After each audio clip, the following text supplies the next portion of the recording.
Yo, what's up guys, welcome to Daily Review. Gue baru aja pulang dari bioskop, baru selesai nonton film Mickey 17 yang udah tayang di Indonesia sejak 5 Maret 2025. Dan setelah nonton film ini, otomatis film ini adalah film paling rekomendasi yang bisa kalian tonton di bulan puasa ini gitu. Nah, ngomongin puasa, buat teman-teman yang puasa, apakah ada adegan dewasa atau teman-teman yang pengen ajak anak? Ada adegan dewasa, tapi nggak yang kayak vulgar banget kayak gitu, cuman memperlihatkan sekelibat aja kayak gitu. Jadi buat teman-teman yang berpuasa, bisalah kalian tutup mata atau kayak abaikan aja tuh nggak masalah, karena memang fokusnya bukan tentang hubungan kekasih di sini, karena memang fokusnya ekspansi keluar angkasa, menceritakan karakter Mickey Barnes bersama koloninya keluar angkasa untuk bisa menempati planet baru yang disebut dengan planet Niflheim. Di sini juga kita akan melihat beberapa alien yang ngeri banget. Di sini kayak berasa lihat film Dune kayak gitu, tambahan kayak antara film Dune sama Star Wars dan digabung dengan Parasite, itu tiga film itu digabung jadi satu, itulah jadinya Mickey 17 ini. Tapi memang dari cerita nggak yang berat banget, ini ringan dan kayak blockbuster banget, jadi nggak yang bikin pusing, terutama untuk teman-teman yang nggak suka sama Dune atau Star Wars. Nggak masalah, film ini nggak masalah, karena memang ternyata ringan banget, yang gue udah siap banget dengan otak gue yang apa adanya ini pengen nonton, gue berusaha untuk jadi snepil gitu, ternyata ringan banget justru di film ini. Dan kita pure fokus dengan karakter Mickey Barnes, di mana di awal film kita langsung dikasih kayak voice over kayak gitu, di mana Mickey Barnes ini punya hutang ke rentenir yang ada di bumi yang luar biasa banget. Di sini dia bisa dari awal film tuh ya diperlihatkan dia ditangkap pakai kayak alat otomatis kayak itu, langsung diborgol kayak gitu. Itu bikin Mickey dan juga teman-temannya ngeri nih, gimana caranya kita kabur sedangkan dia nggak bisa bayar hutang kan.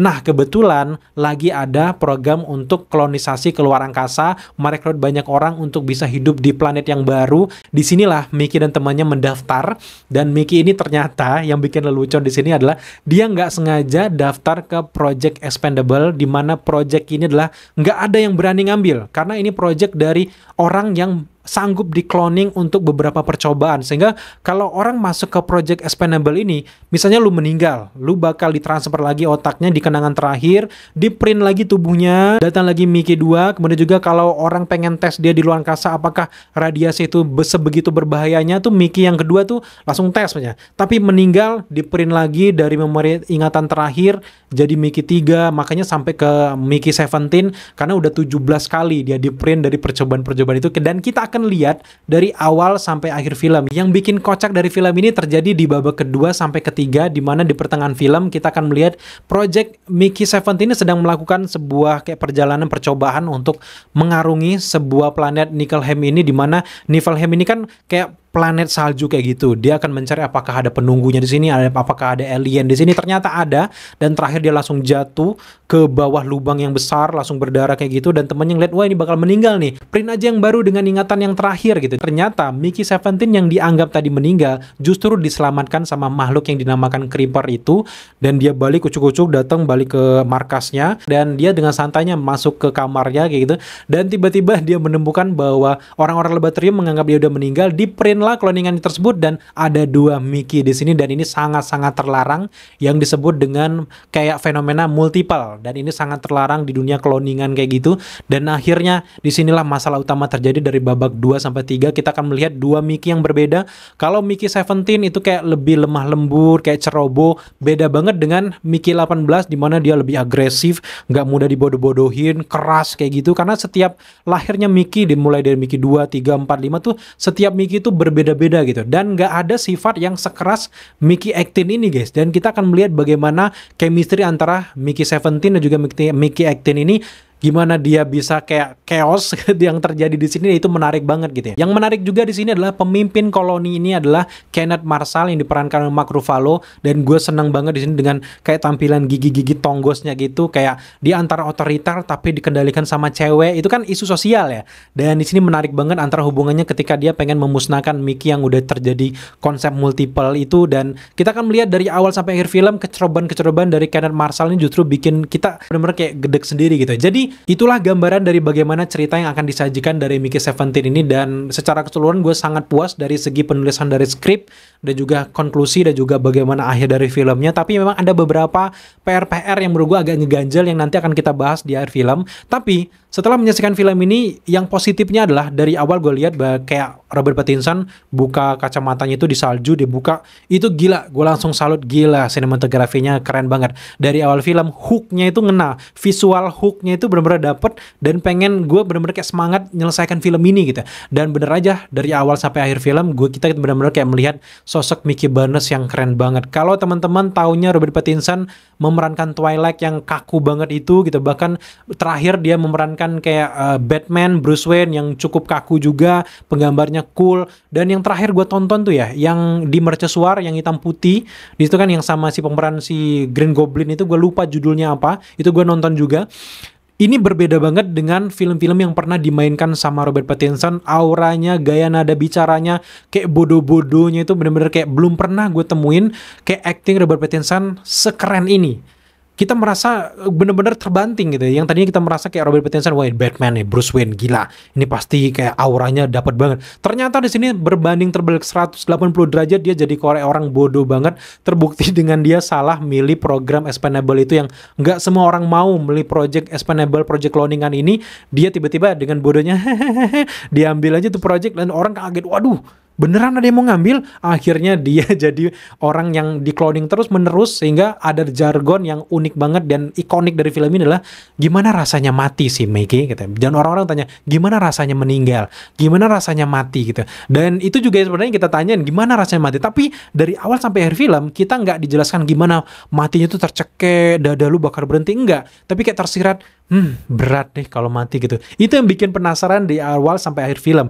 Gue senang banget dengan acting Robert Pattinson di sini, dan bisa gue bilang setelah menyaksikan Mickey 17 ini, Robert Pattinson layak banget untuk mendapatkan Oscar di tahun depan. Meskipun dari segi cerita, kalau kita perhatikan dari film-film yang menang Oscar sebelum ini nggak yang seberat itu gitu, tapi ini enjoy banget, bisa dinikmati oleh orang-orang yang nggak yang senepil parah, tapi juga bisa dinikmati juga orang-orang yang senempil parah, yang suka dengan cerita yang jelimet gitu, tetap menerima. Meskipun memang ada beberapa momen-momen menurut gue, karena film ini condongnya kayak Bong Joon-ho ya, ciri khas dia lah ya, kayak menampilkan isu-isu sosial, geopolitik, bagaimana fenomena-fenomena yang terjadi sekarang yang gak adil itu gimana bener-bener diangkat di sini, yang membuat tuh jadi kayak timpang tindih, jadi banyak banget tumpukan. Gue merasa sutradara dari Bong Joon-ho ini terlalu banyak memberikan kesan gue harus ngangkat ini, sehingga pas akhir film itu bener-bener kayak gini aja nih gitu, karena memang terlalu banyak yang pengen disampaikan, sehingga penonton kayak merasa pas akhir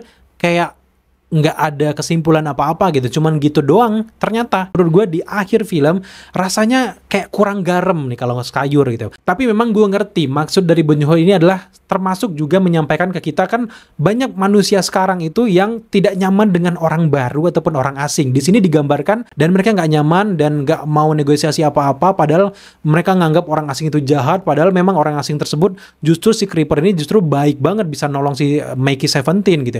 Jadi isu-isu sosial ini gue ngerti banget diangkat di sini, tapi lagi-lagi karena banyak banget penumpukan maksud yang pengen disampaikan dengan durasi 2 jam 17 menit, gue rasa agak kurang nih. Kenapa nggak 2 jam 50 menit, tapi dengan cerita yang jelimet kayak gitu, ini lebih mantep lagi sih. Pada akhirnya ya kita merasa harusnya bisa kayak gini nih harusnya gitu. Tapi apakah film ini jelek? Enggak gitu. Mulai dari chemistry antar karakter dari Kenneth Marshall, Mark Ruffalo dengan istrinya itu kayak bener-bener keren banget, sehingga yang menampakkan otoriter parah, tapi kita dilihat sisi berbeda. Ternyata di balik orang yang otoriter, yang dingeriin sama orang-orang banyak itu, di belakangnya dia itu konyol, kayak takut sama istri. Kan fenomena sekarang banyak kan orang-orang yang takut sama istri. Kemudian juga bagaimana pandangan dari Kenneth Marshall ke wanita itu cuman karena rahimnya aja. Intinya kayak kalau kita zaman sekarang tuh ngelihat cewek cantik itu cuman dari seksnya aja gitu. Itu bener-bener ditampilkan. Gue suka banget isu-isu sosial dan yang disampaikan ini ngena banget ke gue, sehingga nggak ada titik-titik ngantuk sama sekali di film ini. Cuman ya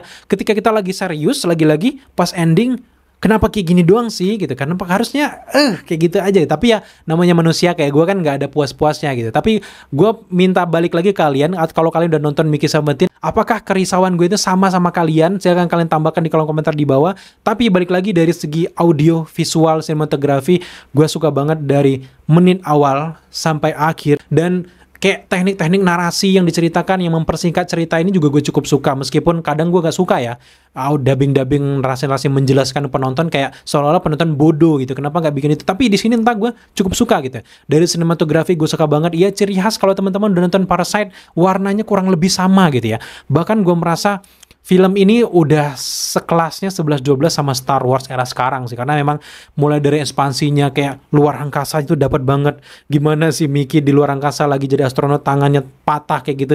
Itu keren banget guys, ini bermodal banget nih film. Jadi wajib banget diapresiasi menurut gue. Kemudian juga dari segi audiovisual scoring juga sangat menarik. Meskipun nggak yang menonjol banget ya scoringnya, tapi gue suka banget. Nggak ketinggalan juga para pemeran pendukung kayak orang-orang laboratorium yang ketika Mickey yang di print orangnya lagi santai kayak teledor kayak gitu, hampir jatuh. Itu kan bener-bener kayak menggambarkan orang sekarang yang kayak pekerjaan tuh nggak yang serius banget, kayak teledor, yang penting digaji aja. Dan gambaran dari Mickey 17 kan sebenarnya yang di cloning kayak gitu kan menggambarkan budak zaman sekarang kan, buruh yang diperas dan juga kalau nggak perform bisa dipecat, bisa diganti yang baru. Itu kan bener-bener nyampe banget tuh menurut gue pesan kayak gitu.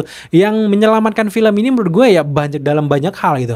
Mungkin yang gue nggak suka di akhir tadi ya, tapi secara keseluruhan pengemasannya tuh gue senang banget. Penulisan skripnya matang, sinematografinya matang, Bong Joon-ho mengarahkannya matang, setiap aktor yang ditampilkan matang, nggak ada yang berusaha menonjolkan diri, enggak gitu. Robert Pattinson yang meng-carry film ini menurut gue keren banget gitu. Stephen Yeun juga di sini menarik banget, tapi Robert Pattinson benar-benar keren di film ini, dan otomatis film Mickey 17 ini menjadi film yang rekomendasi banget untuk kalian tonton di bioskop Indonesia mulai dari 5 Maret 2025 gitu. So, di akhir review, gue memberikan skor untuk Mickey 17 ini ada di angka 8 dari 10. Buat teman-teman yang nonton, berapa skor kalian? Silahkan tambahkan di kolom komentar di bawah. So, thank you buat teman-teman udah menyaksikan review kita kali ini. Kalau kalian suka dengan konten seperti ini, atau ada film lain yang pengen kita review, silahkan tambahkan request kalian di kolom komentar di bawah. So, sampai jumpa di video selanjutnya.